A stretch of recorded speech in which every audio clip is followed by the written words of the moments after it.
पुत्रदा एकादशी व्रत कथा एक अत्यंत पवित्र और फलदायक कथा है, जो विशेष रूप से संतान प्राप्ति की इच्छा रखने वाले दंपतियों के लिए अत्यंत प्रभावशाली मानी जाती है। यह एकादशी वर्ष में 2 बार आती है, पौष मास के शुक्ल पक्ष में जनवरी, श्रावण मास के शुक्ल पक्ष में अगस्त। यहाँ मैं आपको पुत्रदा एकादशी की संपूर्ण व्रत कथा प्रस्तुत कर रहा हूँ। पुत्रदा एकादशी व्रत कथा बहुत प्राचीन समय की बात है। द्वापर युग में मथुरा नगरी में सुकुमार नामक राजा राज्य करता था। राजा धर्मात्मा, प्रजावत्सल और दानशील था। उसकी पत्नी भी परम धर्मनिष्ठा वाली थी, परंतु दोनों निसंतान थे। राजा को हमेशा यही चिंता सताती रहती थी कि उसके बाद राज्य का उत्तराधिकारी कौन होगा, कौन पितरों का तर्पण करेगा, कौन कुल का नाम बढ़ाएगा। इसी चिंता में डूबा हुआ वह राजा दिन ब दिन दुखी रहने लगा। उसने कई यज्ञ, तप, पूजा और दान किए, परंतु फिर भी उसे संतान प्राप्त नहीं हुई।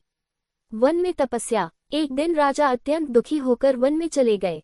उन्होंने वन में जाकर कठोर तपस्या आरंभ कर दी। भूखे प्यासे रहकर केवल ईश्वर का स्मरण करने लगे। वे निरंतर यही प्रार्थना करते, हे प्रभु, मुझे एक योग्य पुत्र की प्राप्ति हो ताकि मेरा कुल आगे बढ़े और पितरों को तृप्ति मिले। ऋषियों का आगमन। राजा की तपस्या और उनकी व्यथा देखकर कुछ महर्षि और साधु वन में उनके पास आए। उन्होंने राजा से पूछा, राजन, आप इतने व्याकुल क्यों हैं? राजा ने उन्हें अपनी निसंतान पीड़ा बताई। तब उन ऋषियों ने कहा, हे राजन, तुम श्रावण मास की शुक्ल पक्ष की एकादशी का व्रत करो, जिसे पुत्रदा एकादशी कहते हैं। इस दिन भगवान विष्णु की विधिपूर्वक पूजा करने से संतान प्राप्ति होती है। व्रत का पालन। राजा सुकुमार ने ऋषियों के निर्देशानुसार पूरे विधि विधान से पुत्रदा एकादशी का व्रत किया। उन्होंने उपवास किया, रात्रि जागरण किया और अगले दिन द्वादशी को ब्राह्मणों को दान देकर व्रत का पारण किया। वरदान की प्राप्ति। व्रत के प्रभाव से कुछ ही समय में राजा की रानी गर्भवती हुई। समय आने पर एक तेजस्वी, बुद्धिमान और गुणी पुत्र का जन्म हुआ। राजा सुकुमार ने पुत्र को योग्य शिक्षा दी और बड़े होने पर उसे राज्य का उत्तराधिकारी बनाया। कथा का फल। इस व्रत के प्रभाव से राजा को पुत्र भी मिला और उसका कुल भी आगे बढ़ा। उसी दिन से यह व्रत पुत्रदा एकादशी के नाम से प्रसिद्ध हो गया। व्रत विधि संक्षेप में। एकादशी के दिन ब्रह्म मुहूर्त में उठकर स्नान करें। संकल्प लें, मैं भगवान विष्णु का व्रत रखती हूँ संतान सुख हेतु।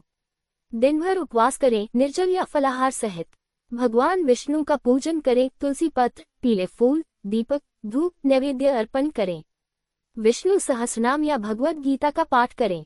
रात्रि में जागरण करें और भजन कीर्तन करें। द्वादशी अगले दिन ब्राह्मणों को भोजन व दान देकर व्रत का पारण करें।